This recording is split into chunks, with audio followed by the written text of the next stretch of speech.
Howdy folks, Danny at Bulldog Smith Farms back with another video. What? Oh, I'm wearing sunglasses in the house? I must have black eye or something. I might just be bringing my old Hank Jr. back. Know what I mean? I said, I'm going to wear sunglasses. My eyes look old. I'm going to wear sunglasses. And I'm like, yeah, well, you can't see nothing. Because my eyes done got old and I can't see in the dark hardly. And so, put sunglasses on, I can't read nothing on the screen. Be fine if I just sit here and talk, you know. But if I'm going to read something, no, I can't look cool. I just got to look old.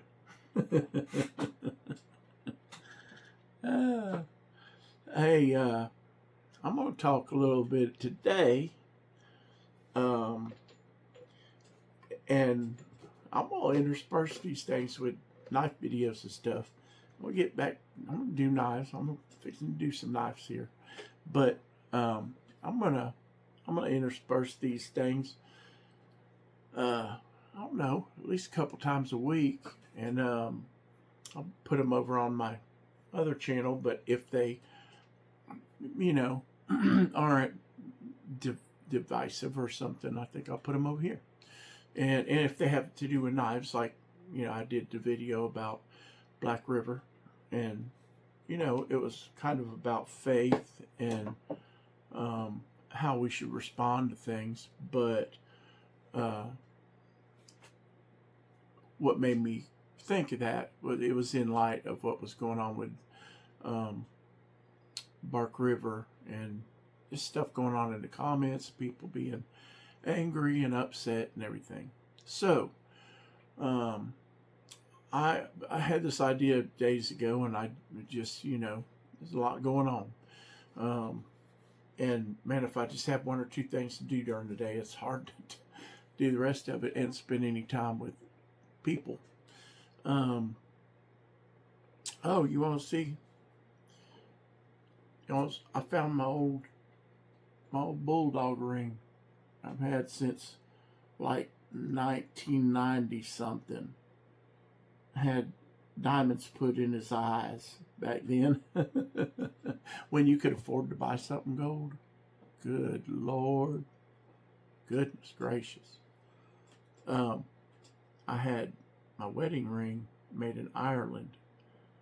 I saw a ring like this, a Celtic knot ring, when I was on a motorcycle trip. I had a Harley Road King for a long time, and I used to ride with the Sons of Confederate Veterans Motorcycle Club. No, we wasn't a motorcycle gang. We literally rode all over the Civil War sites and history stuff. But we all loved bikes, you know. And there was a few bikers in there. We had one guy that was one of the leaders in the Outlaws in South Florida. I know a lot of them guys because my dad went to school with them. My dad always said they're just rednecks that ride bikes. And band played for the Outlaws several times. They were right there close to us. Literally right down the road from where my granny's house was their clubhouse. Anyway, I've had an interesting life. I may start doing some of that, just telling stories about things I've experienced. But what I wanted to talk about today, and this is in light of Chuck Norris passing, is we have lost two extraordinarily strong Christian men, warriors for our faith and political stability of our country in the last, 6 months? Has it been that long since they martyred Charlie Kirk? A lot of people say he was murdered. They killed him. My my best buddy Joel Shiflett, who's a preacher, made the point back then. They martyred him. He was martyred for his faith, for daring to speak and have an opinion different than other people. Meanwhile, making a place for them to come and speak and be heard and responded to, and to respond back. How dare he? Shoot his throat out. Murder him. Just kill him. Take him from his wife and his children and family. The country that he had blessed with his dang amazing energy and will to make a difference. We all talk about making a difference. We all talk about those of us that care. I'm talking about the good guys here. I'm talking about the people on the side of what's true and what's provably true.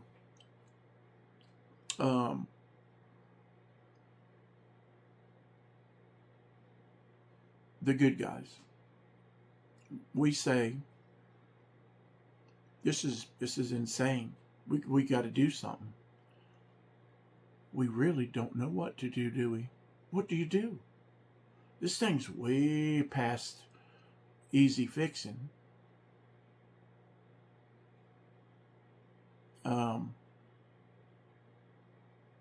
It's way past easy fixing. I've been saying this for decades.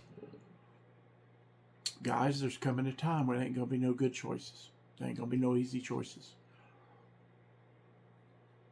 And what I would say is you better get your mind and your heart right now, while it's easy to decide where you stand and what you'll do and what you won't do, what you'll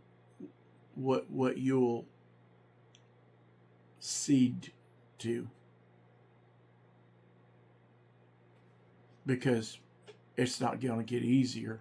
It's going to get a lot harder and when you're in a crisis, making big, gigantic, eternity affecting decisions are not easier when you're right in the middle of a crisis. So my advice has been for decades: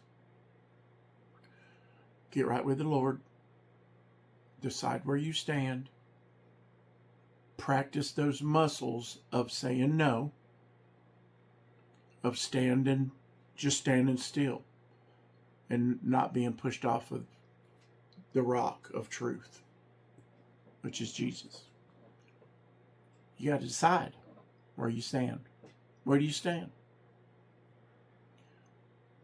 What do you have to see to convince you that this is demonic, what's going on in the world? It's evil. It's chaotic. There's no truth in it. They can't even see the truth. They think they're telling the truth when they're literally saying things that are insane. That just a few years ago, only an insane person would have said. I'm a woman, but I'm really a man. Those people would have got medical treatment. They would have got psychiatric treatment.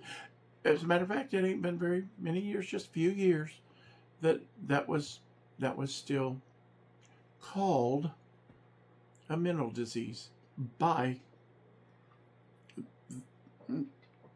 the system of insane counseling that leads nowhere but look at your trauma. Keep looking at it. Shine it like it's shine it. Keep shining it like it's an idol. Just look at it. Just keep looking at it. You'll heal if you'll just keep looking at all the things that have happened to you in your life instead of praying about it, learning from it, moving through it, not avoiding it, feeling the pain, moving on, growing, learning.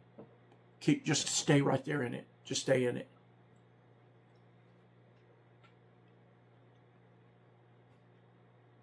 This didn't start yesterday.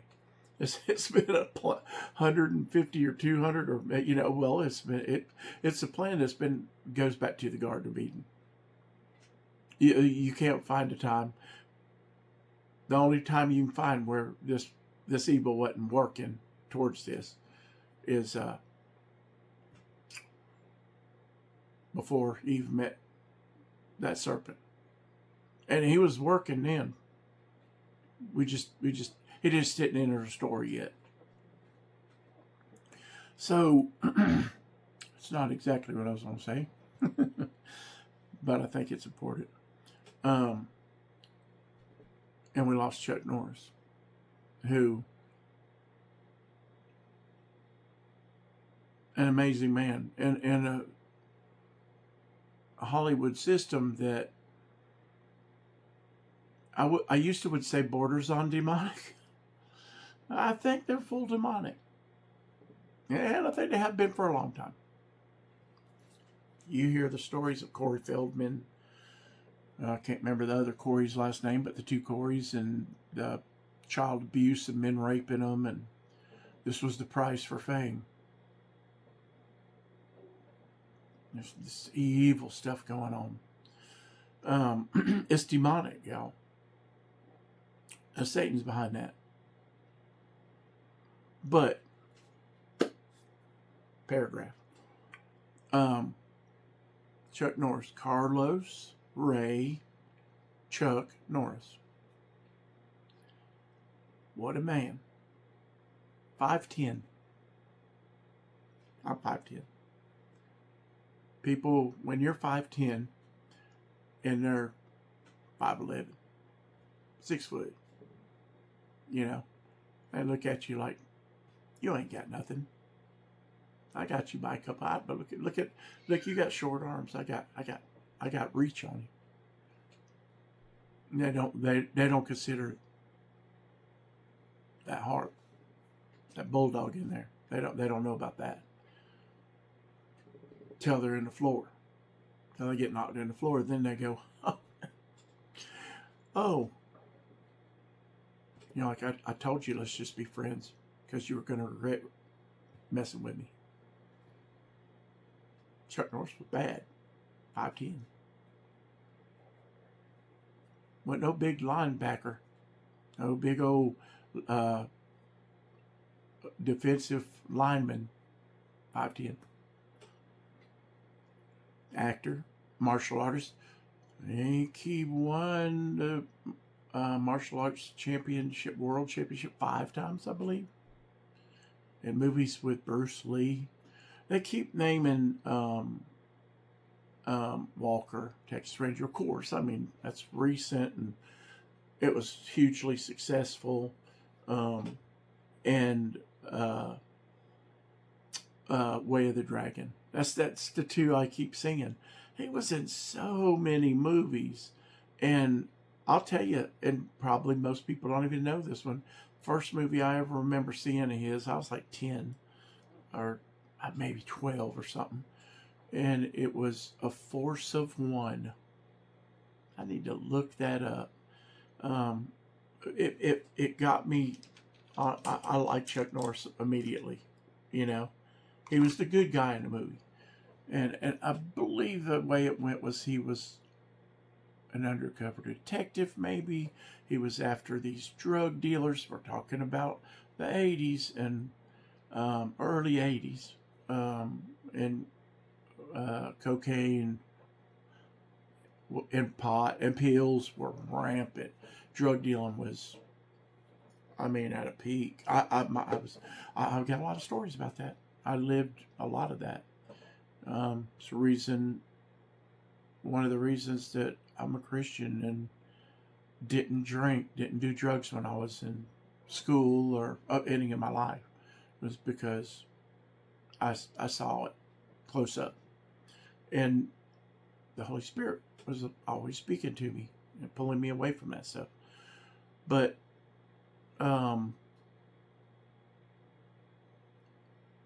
was talking to my cousin the other day, and he told me about a movie before that was like, I think he said it was Chuck Norris's first movie, and you know, it may have been like Chuck Norris's first starring role, because surely he was in movies like, you know, with Bruce Lee and different things where he wasn't the big star before he was the big star, you know. And they might have been like Force One. I think that was probably a smaller budget movie, you know, but in the beginning, you know. And gosh, he was in some of those movies about the prisoners of war from Vietnam, and some of those. He's in a lot of stuff, but that's nothing. That's just why we know his name and why we know him and admire him. It's not often that we have great respect for someone from Hollywood or music. I've had a lot of those music heroes, and to varying degrees, they were great, but just guys, to pretty disappointing, or just fine, but their history is peppered with things that I'm thankful I'm thankful that I wasn't put in the position of Hank Jr. at 8 years old and before, but 8 years old, get on the stage and act like your daddy. Don't do something. Don't do music because you love it and you have a dream. Do what I'm telling you to do, and pretend to be your daddy. Make us money. And and therefore, being 8 years old and having grown men backstage handing you bottles of whiskey, handing you pills, handing you cocaine, pot, on and on. I'm really glad. And I think I'm going to do a video about him, because I made a Facebook post about him. I'm glad that all the stuff I did have to see and deal with, that there was a lot that I didn't. And so I can, you know, I say, like, Hank Jr. has a peppered past, right? But that's not an insult. Matter of fact, I'm really, it's amazing he came out of it alive at all. And he almost didn't, more than once.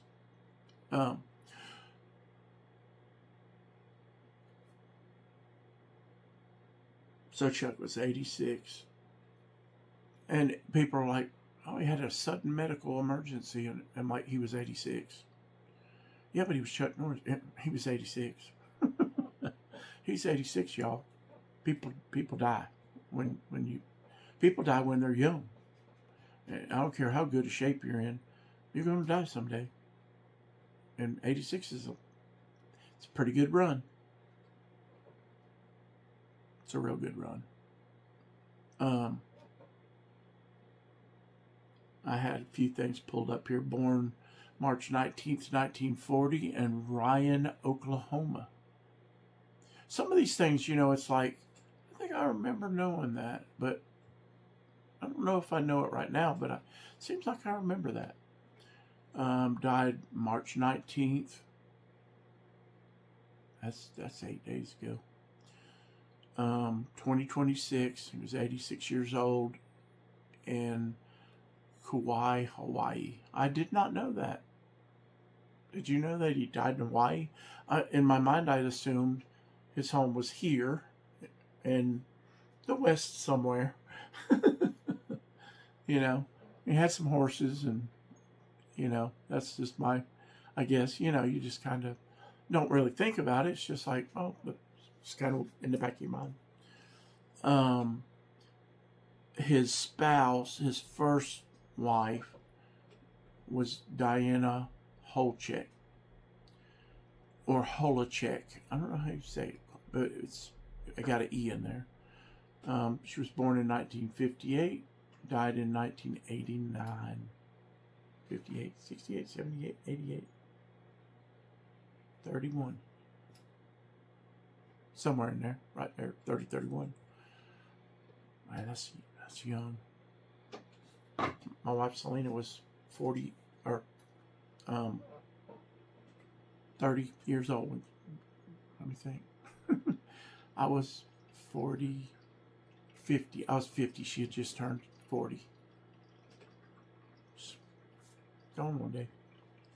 You know, we're not guaranteed tomorrow. I'm not sitting here grieving about my wife that passed away 8-9 years ago. The Lord has blessed me with a wonderful wife and life, and a wonderful life with her. It don't mean you didn't love your spouse, you know, but too young, way too young. But it's when the Lord called her. He remarried. Praise the Lord. Sent in a blessing of another wife. Her name's Gina O'Kelly. I like that name. O'Kelly. She was born in 1998, and it says she died in 2026. I need to look that up. I guess she died before he did here recently. 86 years old. Second wife passed away.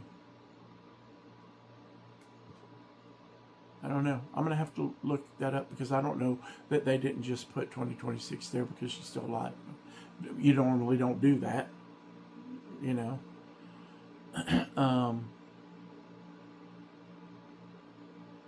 She's a young lady. 98. She's probably still alive. 98, 08, 18, almost 30, 28 years old. That's a young lady.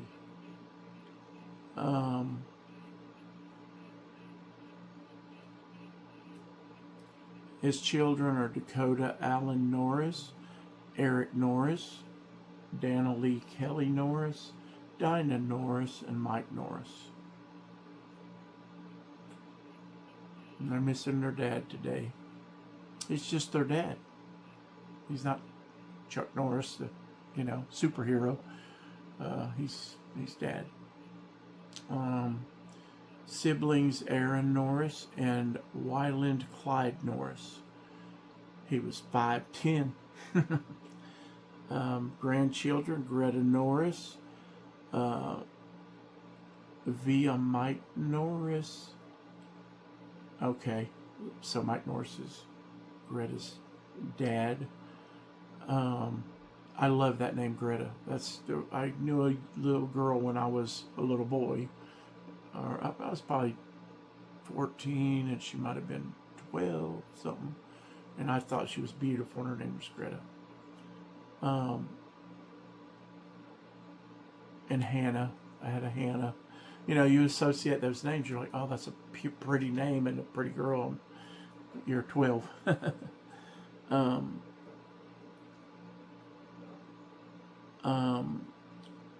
As a grandchild, Cameron Norris, who was Eric Norris's daughter. I'm guessing it's spelled like a girl name.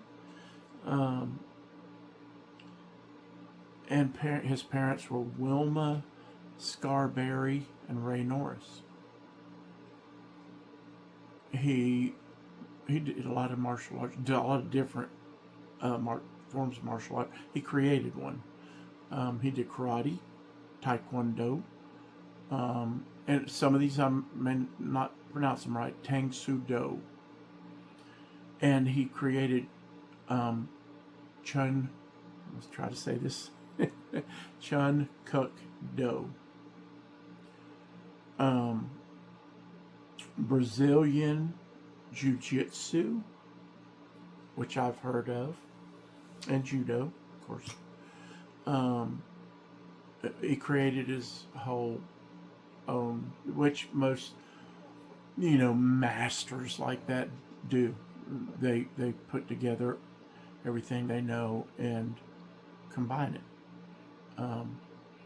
I have a little bit of a special, other than my childhood, and then kickboxing was really popular when I was about that age, and Superfoot Wallace was in the movie with Chuck Norris, A Force of One.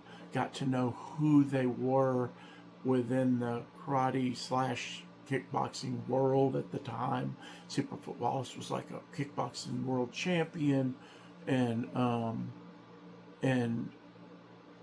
so it was like, Chuck Norris was this tough guy, and he was beating the crap out of him. Even though Superfoot Wallace in the movie was really good, he was no slouch. But of course, Chuck was going to win. He was the good guy. And I remember having some vague thought of like, I think Superfoot Wallace probably tear him up in real life, But I don't know about that. Hey, in a real life fight, it depends on a lot of things. Chuck Norris wasn't a tough guy bully. Being tough is a good thing. Being a bully sucks. Had to deal with too many of them. I had to be a tough guy because they won't leave you alone until you crack your nose, It's just stuff boys have to deal with growing up. You have to learn to defend yourself. Girls are different. Thank the Lord. Legendary actor and martial artist Chuck Norris passed away on the age of 86 on Thursday, March 19, 2026, Hawaii, following a sudden medical emergency. His family confirmed his death, noting he was surrounded by loved ones. He was a renowned actor, star, known for Texas Walking Ranger and The Way of Dragon. That's all they mentioned in everything. There's all these questions. What's the age difference between Chuck Norris and his wife? A lot. What's his net worth? Is he a Republican or Democrat? He was staunch Republican, conservative. Conservative and Republican don't necessarily mean the same thing. And with the people that have been running the Republican Party since Ronald Reagan left. Because prominent conservative figure, and he's actively supported Republican candidates and causes for years, and somehow he was still able to work, which is a miracle in that mess. Including campaigning for Mike Huckabee, who hey, if you get the job, you'll do it to the best of your ability. I didn't think Mike Huckabee would make a great president, but I thought he was making an honest one. And I was really wanted that. And he's known for his socially and politically conservative views. Those things are important, It's part of who he was, and it shows his character, and that he had principles and he stood for something. And you can have principles and stand for something, and be it in the Democrat Party. And I always said liberals, and liberals are not. We got people today, they're not liberals. Liberals you can talk to. You can disagree greatly on things, but still talk.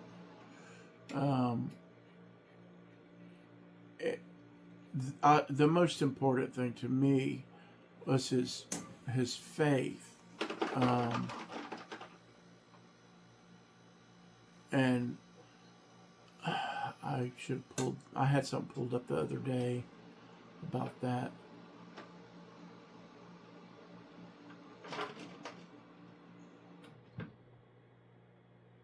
see if I can kind of just look real quick.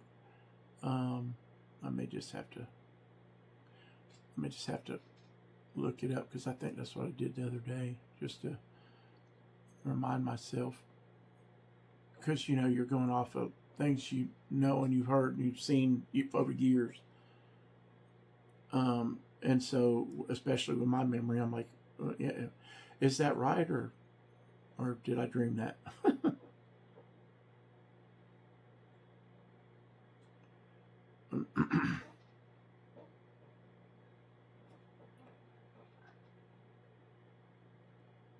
Here we go. This at least gives you some basics. Chuck Norris was a deeply committed evangelical Christian, widely known for integrating his faith into his life and career. He often spoke openly about his relationship with Jesus Christ, crediting God for his success, family, and purpose.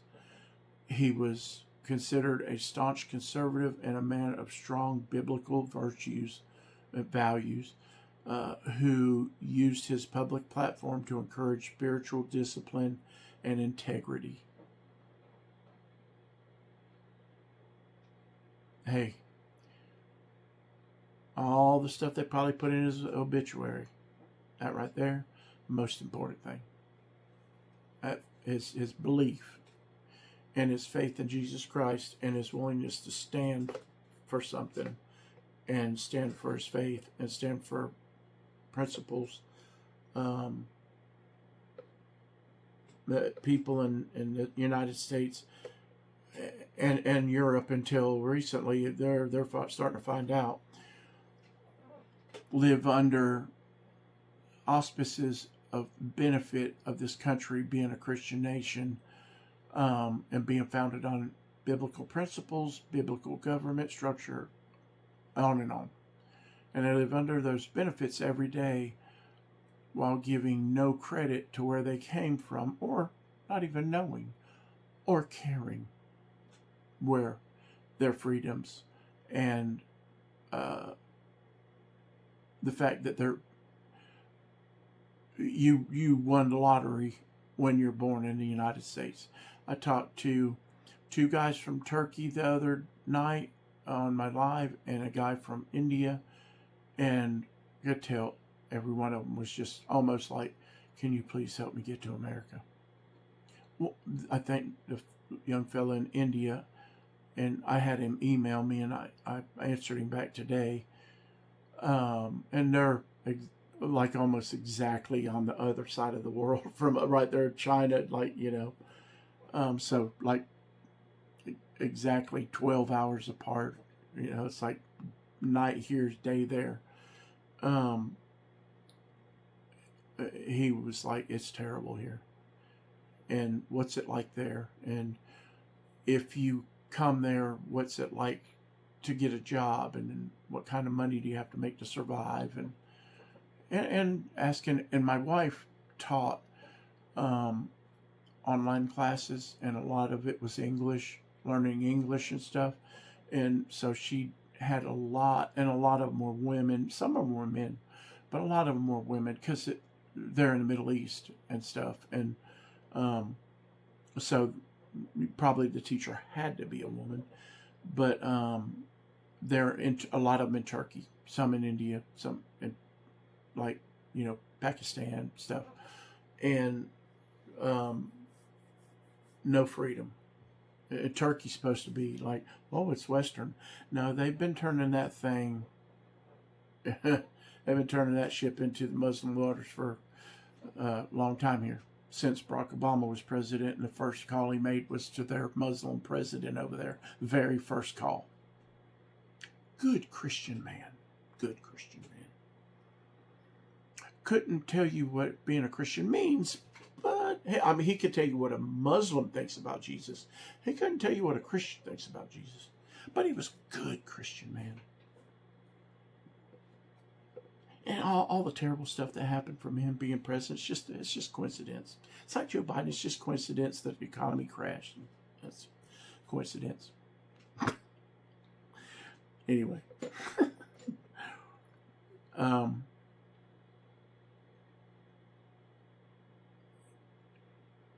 Charlie Kirk's, and if you guys have been involved in this, you know.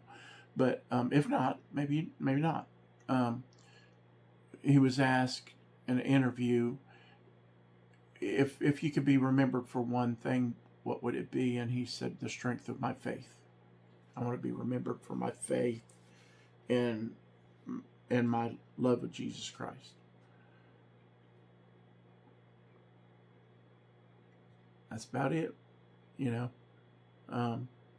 There's other things. I want to be remembered as a good father and a good husband, and that I love my children and I love my wife, and I try to do things to make the world a better place. And you know, there's a, you know, I want to be known. I want to do something important. A lot of people, like in my position, and probably Charlie Kirk's, the being known has more to do with I want to do something important. I think I'm supposed to do something important. Well, he sure did. He sure did. And Chuck Norris did too. And so his faith was just rock solid. Saw something the other day, and I thought it said that his wife was a Catholic and he converted to Catholicism, which, look, Catholics are Christians too. I get a whole argument going there. You know, you're going to get to heaven and go, oh, there's Catholics there. Oh, there's Pentecostals there. Oh, there's some Baptists there. Oh, there's some Methodists. I'll be darned there. Oh, you know what? There's some people that were Muslims and they converted to Christian. I'll be darned there. They're here too.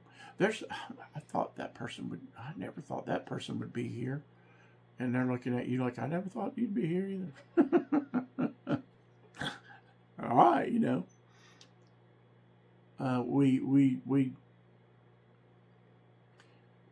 We're quick to speak, slow to hear. The Bible says, "Be slow to speak, and quick to listen." And we do that opposite of that most of the time. Everybody wanted to be the first person to make a video about Bark River. And I waited about 4 or 5 days because I'm like, I don't know enough, and I don't have a lot to say about the people because I don't know them. I could read about it and I can delineate information. And that's a valuable thing to do. Everybody don't have time to sit and read about all this stuff. And if you could just break it down to a little story, then,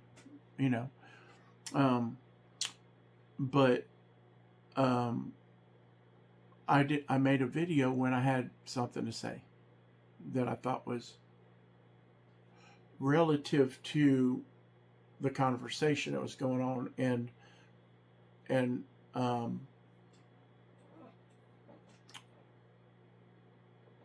what's my other word? Relative and and worth saying it, a point that people might want to hear. I've got some really good response from that, and people tell you, people ain't going to sit and watch you talk or tell stories. Well, there's a lot of people in the world, and everybody in the world don't want the exact same thing. And I don't know that I would watch me sit and talk for an hour, but I already know all the stuff I believe, so there are people, one guy from India that are not young guy, 22, and really asking some important questions. And I'm like, wow, I will answer you, and we'll email and I'll try to answer your questions. My wife said she had a lot of that. I remember her talking about like them asking questions, what's it like there? And talking about how they don't have any freedom, especially women. But I feel like Chuck Norris did a really good job of representing his faith, his Lord, his principles, and he was a good actor, and he was a great fighter, and um, and I imagine a lot of his ideas on discipline and being disciplined in your faith come from the fact that he was a martial artist. You know, it's all about discipline, keeping your head, being disciplined, and being disciplined enough to practice. And you know, I never had that kind of discipline. I had the desire to hunt and fish and work and like crazy. I didn't have that much discipline when it came to working out. I mean, I gained muscle like crazy if I worked out. And I was never consistent over years, you know, year after year after year. And, you know, look, I mean, it's like, you know, guys that they're like, I spend 5 days in the gym every single week, you know, 52 weeks a year, you know, and I'm like, hunting season's coming. I'm going to work out real hard so I'll be ready for hunting season. Then I'm going to work out in the woods, you know. And it is different, but, you know, old fellas in the woods, I watch several, like, woods guys and woodcraft guys, and because I never did really a lot of that. I mean, I could build a fire and I could camp and certainly hunt, and was really good at it and really good shot and all, but I didn't do all this bushcrafting stuff and all that. That wasn't part of what we did. And I don't know that that's not kind of new, you know, but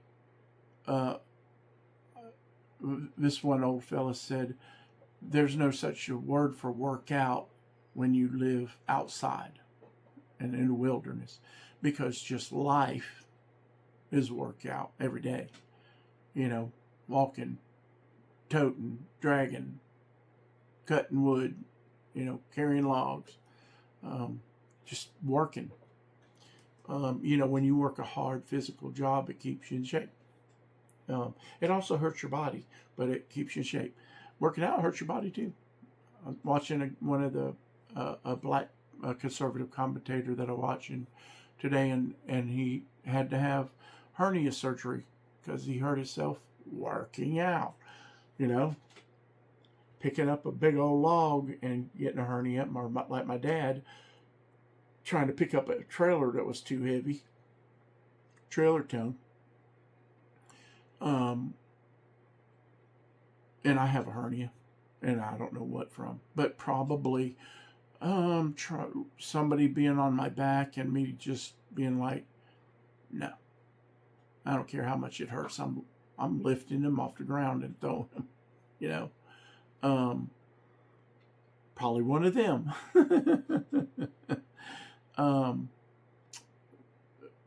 But lifting heavy weight will give you hernias if you're not just perfect. And my dad was real big on, use your knees, son, use your knees. You don't want to end up with hernia like me. So, you know, hey, if we're pushing our bodies to the limit, sometimes they're going to break. Sometimes they're going to get hurt. And boy, you know, Chuck did that. You know, he pushed his body to the limit, probably his whole life. So I just wanted to come on and say a little bit about him, and say that I have a lot of respect for him.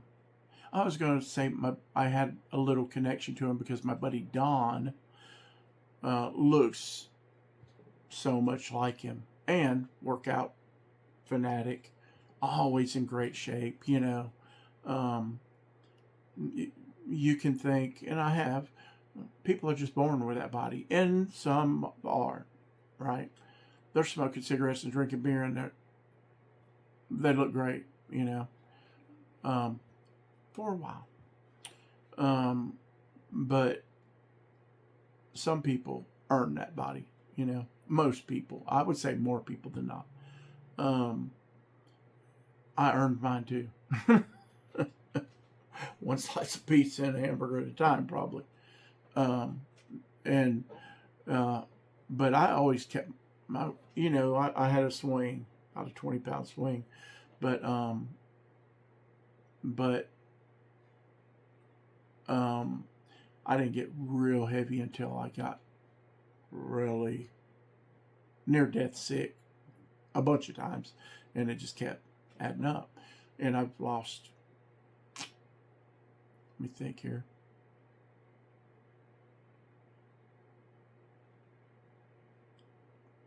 between 30 and 40 pounds in 6 to 8 months. I'm going to lose a good amount of weight here lately. Finally getting a good endocrinologist and get my sugar under control, and so now the amount of insulin I'm having to take is coming down. Insulin makes your body hold on to fat, so the more insulin you're having to take, the harder it is to lose weight. Your body holds on to fat, and so it's getting easier. Anyway, I want to highlight people who have done extraordinary things and are faithful, principled, and highlight the achievements that they had, but as much or more than that, their character, where they got that from, where they got drive and character and endurance and all that from. Because these are all traits of Christian faith. Drive, endurance, run your race to the end. Those who endure will be saved. This is biblical. And it's hard to endure to the end. Often. It's often very hard to continue to endure and endure and endure. Right? At some point, you hit an endure that was just a little too much. And there's an Elvis song, and it's called, it's something like, he's talking to God, this time you gave me a mountain too high to climb. I've climbed every mountain. I've endured it all. I believe that's the line in it. I've endured it all. And I've had strength, and I've continued on. This time, you gave me one too high to climb. And I don't know if I'm going to make it. And Elvis could pour his soul into a song. And he had a lot of pain in his life. Another guy I might talk about sometime who achieved extraordinary things, paid an immeasurable price for it.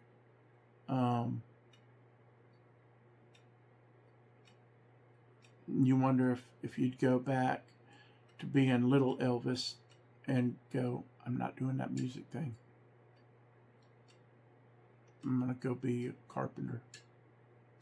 You know. Fame and fortune is, Glenn Beck puts it this way, and he ought to know. Fame and fortune is acid to the soul. I think that is a very true statement. It's corrosive. It makes you think you're somebody that you're not. You're more important than you really are. You're better than you really are. You're greater than you really are.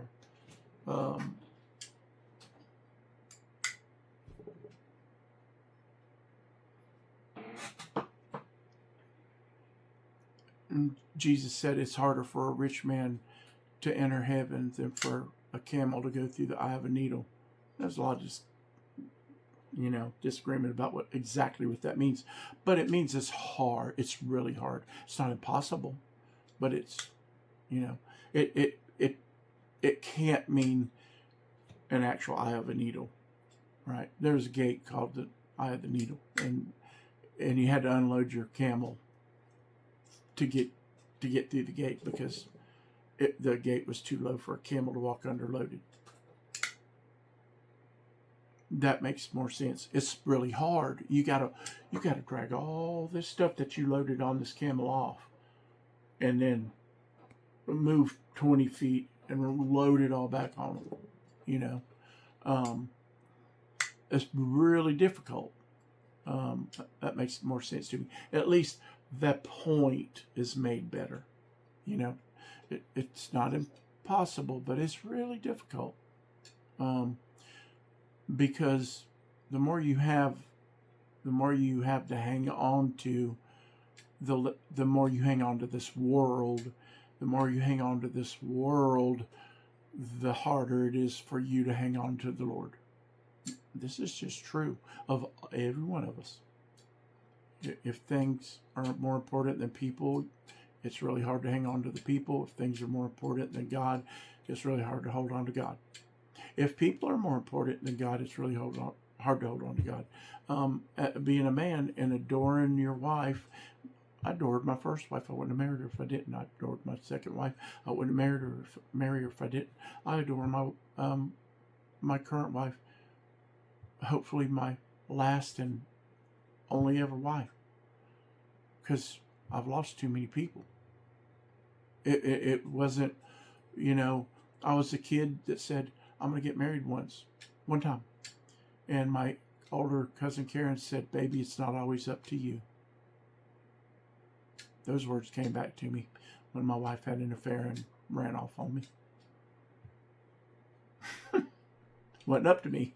Matter of fact, the judge was like, son, you're right about all of this, but it ain't up to you. My second wife passed away. Wasn't up to me. It's up to the Lord. We don't know what's going to happen tomorrow. I might not be on video tomorrow because I might be gone. You never know. I might be here. But that covered a lot of ground. If you enjoy this kind of stuff, man, I appreciate it.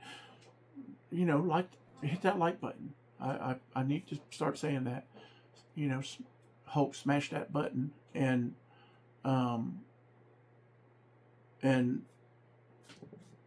subscribe. If you like it, if you love it, definitely subscribe and hit that button. Maybe even hit the bell. I'm not telling you to hit that bell. Them things are aggravating. But if you like it, subscribe and hit the like button. If you don't like it, well, subscribe anyway and leave. It ain't gonna hurt you to subscribe and never come back. Those numbers are really important. You can't do certain things. It's stupid. It's like, let's hold people down as much as we can and make it as hard as we can for them to grow. And then, I don't know, maybe the ones that do grow will be really tough. Or something, I want to grow onions that are really tough. I want to make it impossible for them to live so that the ones that survive are really tough. They make it really hard. And it's like, why would you limit people's growth? Because you can't do certain things until you get so many numbers and all this stuff. Why? What's the point of that?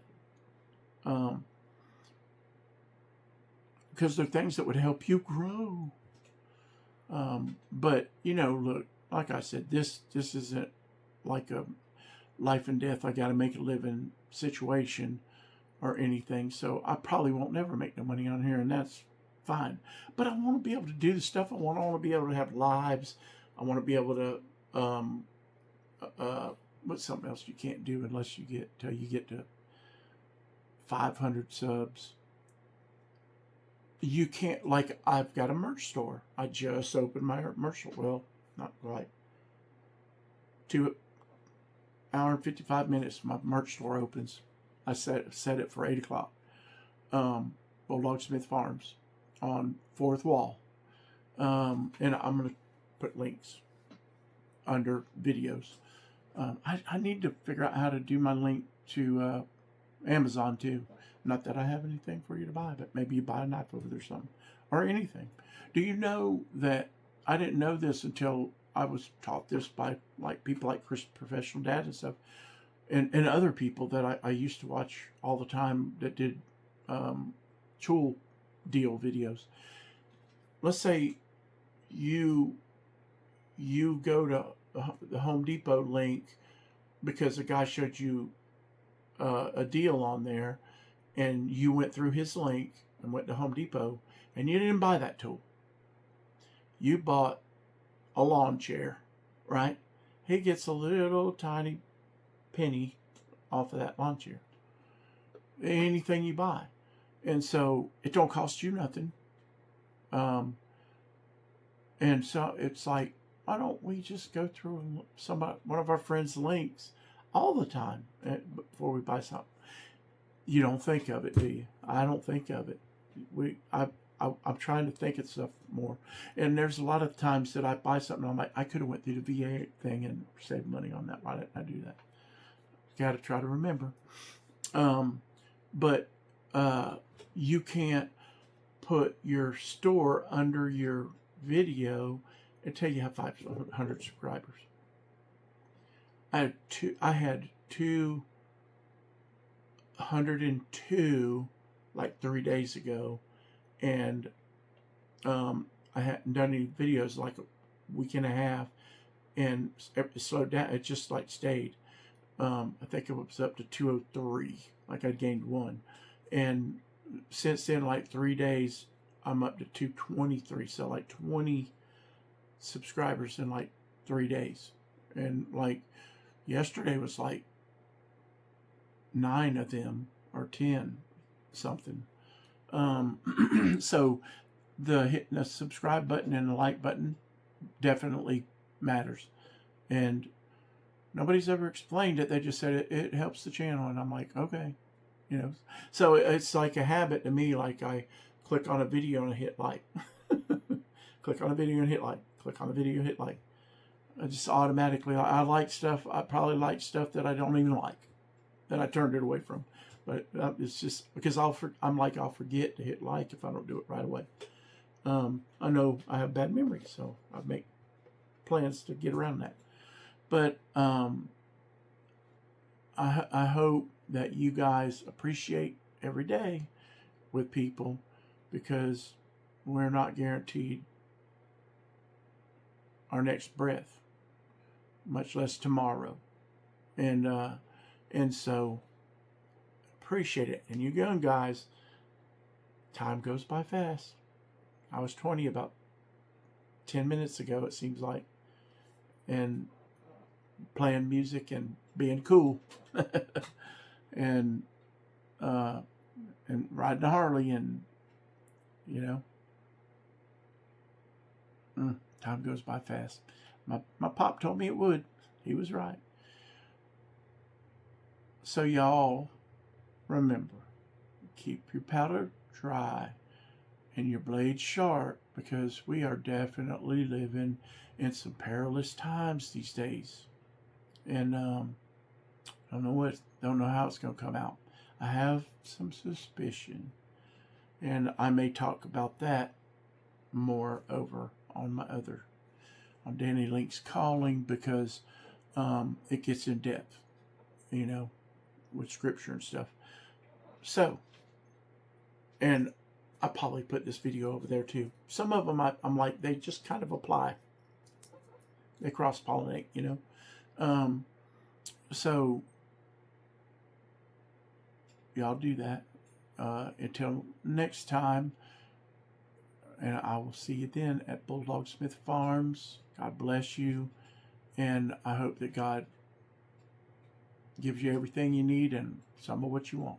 Maybe another pocket knife, like a big niece. Little treasure, you know. Hey, maybe it's just a